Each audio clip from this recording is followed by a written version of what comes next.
What kind of mind conceives a tomb that doesn't merely confine but pierces the body with cold iron from every angle? To understand medieval torture, one must first step into the worldview that created it.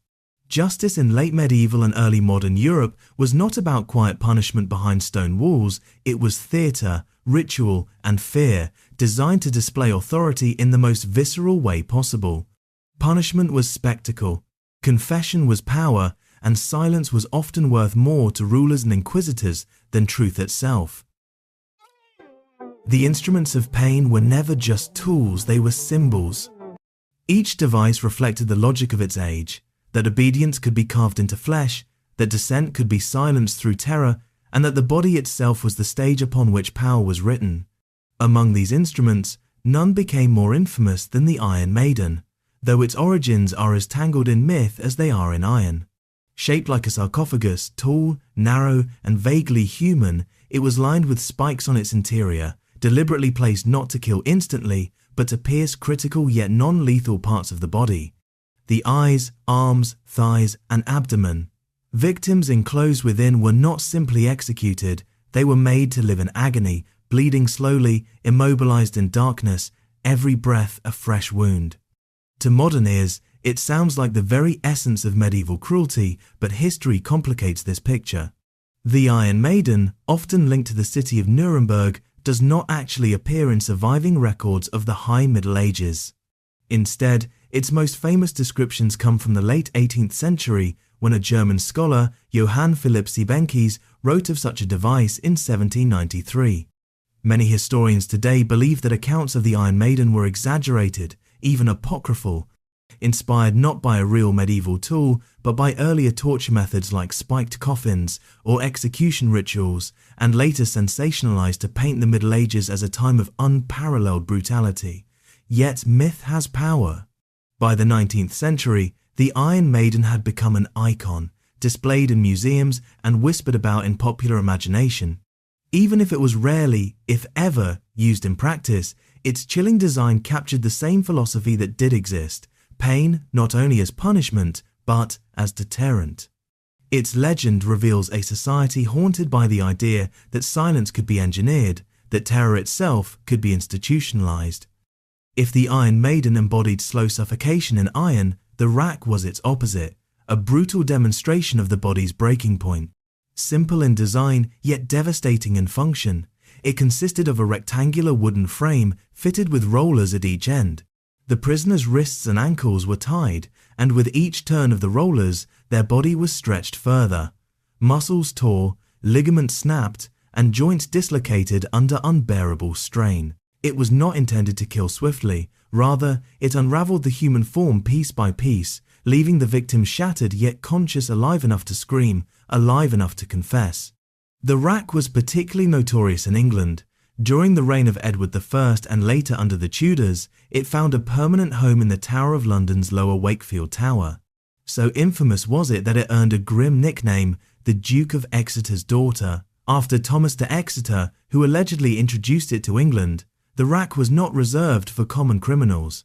It ensnared the highborn and the obscure alike, though heretics and political prisoners were especially at risk. Perhaps the most famous victim was Guy Fawkes, captured after the gunpowder plot of 1605. His confession, preserved in ink, tells its own story. His first attempt at a signature was nothing but a trembling scrawl, the mark of a man whose hands had been torn beyond use. Later, after more torment, he managed only the faint outline of his name, a broken testament that his will had been wrung from his body by force. The rack reveals something terrifying about the legal philosophy of the time. Officially, English law forbade torture. Yet Sir Edward Coke, a jurist writing in 1603, admitted that while the law did not allow it, in some cases the king's command is obeyed. Here lies the contradiction. Law proclaimed justice, but politics demanded obedience, and the rack bridged the two. It was less an executioner's tool than a scribe's pen, forcing words from unwilling mouths, bending truth itself under the weight of agony. What was written down in the records might have been a confession, but it was never freely spoken. It was pain transcribed into language. But not all instruments sought blood or broken bones. some pursued a different kind of cruelty, humiliation fused with pain. One of the most horrifying examples of this was the Judas Cradle, also called Culla di Giuda. At first glance, it was deceptively simple, a wooden or metal pyramid mounted on a stand.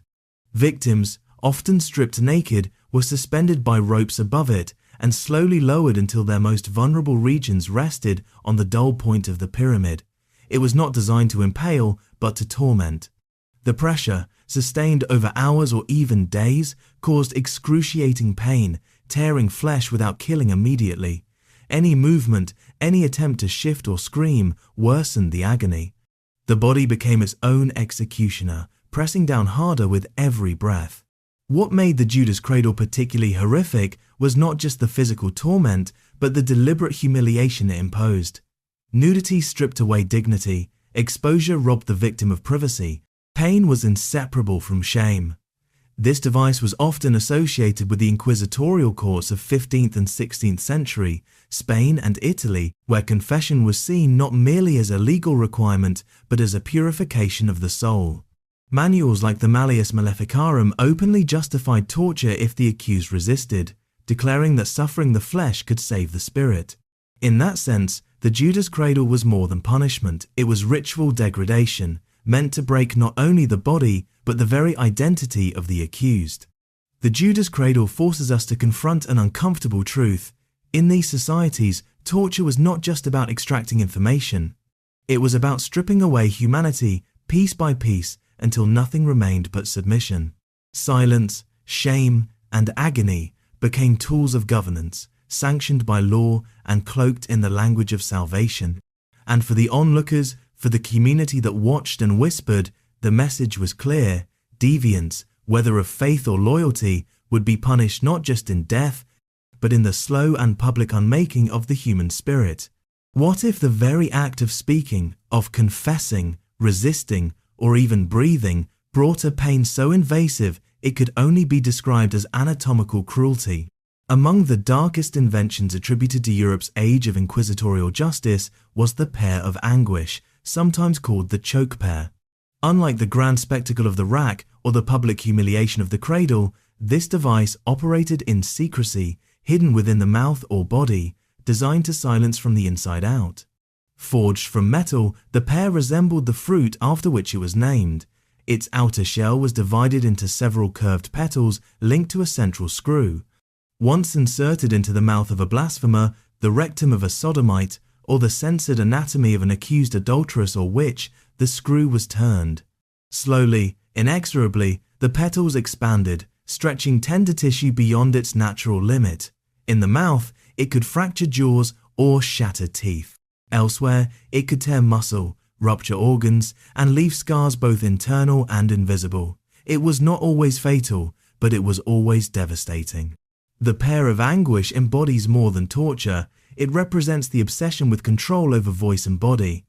Blasphemers had their mouths invaded, silenced by mechanical force. Accused witches or immoral women were violated in the very parts of themselves that society had condemned. This was no accident. Punishment matched the alleged sin, turning the device into a grotesque parody of justice, where the body itself became both stage and evidence. Even when not used, its mere display was enough to terrify the accused into compliance. And yet, like the Iron Maiden, historians debate its true prevalence. Surviving specimens sit in museums today, but whether they were widespread judicial tools or exaggerated relics of horror remains uncertain. Perhaps it matters little. What cannot be denied is the psychology behind it. Silence was demanded, obedience was enforced, and the body became the battlefield where law and faith exacted their price. Whether legend or fact, the pear stands as a symbol of a society willing to imagine cruelty so invasive that even the tongue, the organ of truth itself, could be crushed into silence. If the pear attacked the intimate and unseen, the breaking wheel turned agony into theatre. Known as the Catherine wheel or Raden in German-speaking lands, it was one of Europe's most feared methods of execution from the 9th century until well into the 18th. The wheel was no mere tool, it was a stage. The condemned would be tied across its wooden spokes, their limbs exposed. The executioner, armed with an iron bar or hammer, would swing with calculated precision, breaking bones one by one, arms, shins, ribs, careful to avoid the heart or head. The goal was not mercy, but endurance, a slow-motion death stretched out so the crowd could witness each shattering strike. In some cases, after the bludgeoning, the mangled body was woven between the wheel's spokes, then hoisted aloft on a post. There the victim remained, alive or dead, a grotesque display for days, left to the sun, rain, and the pecking of carrion birds. It was a warning written in flesh. This is what becomes of traitors, heretics, and murderers. Justice was not only done, it was shown, seared into the memory of every onlooker. One of the most infamous cases was that of Peter Stump, executed in Münster in 1581. Accused of witchcraft, cannibalism, and unspeakable crimes, Stump was broken on the wheel before the townspeople's eyes. According to chronicles, he endured 37 blows before death claimed him. His body, twisted into the wheel, became both punishment and spectacle, a performance of terror that fused religion, law, and rumour into one act of ultimate deterrence. Yet not all stories ended in horror. Legends of saints, such as Catherine of Alexandria, told of miraculous survival on the wheel, her defiance becoming a symbol of faith against tyranny. The irony was bitter. Where saints were mythologized as unbreakable, common criminals were splintered without mercy. The wheel was even codified in law across the Holy Roman Empire and France, its method described in chilling detail. Manuals specified where to strike first: shins, thighs, arms, always prolonging suffering before the fatal blow. In this way, cruelty was disguised as order, brutality as legality. Philosophers of the time defended it. The French jurist John Baudin, writing in the late 16th century, called the wheel a necessary terror ordained not by cruelty, but by justice. His words reflect the chilling mindset of an age where pain was not just permitted, but sanctified, seen as a righteous path to stability. The wheel reminds us that cruelty does not survive merely through sadism, it thrives when wrapped in the language of necessity. When we look back on these instruments, the Iron Maiden, the rack, the Judas Cradle, the pear, and the wheel, we see more than torture devices. We see mirrors of a society that valued obedience above truth, silence above justice. Whether mythic or real, each device embodied a logic where the state and the church demanded not only compliance, but surrender of the body and soul. They were tools meant not just to punish, but to erase, to reduce a human being to an example, a warning, a spectacle of submission. And yet, even then, there were voices of dissent.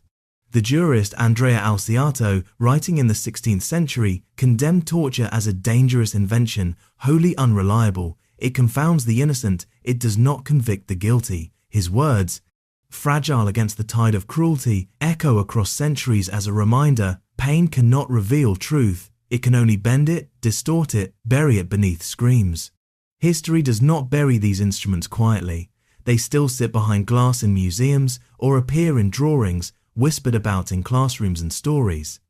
They haunt us not because they are alien, but because they force us to ask an uncomfortable question. When fear becomes policy, when cruelty is justified as justice, what becomes of humanity itself? The past, in this sense, is not dead. It is a mirror, daring us to look and ask, would we in different times have been the executioner, the spectator, or the one strapped to the wheel?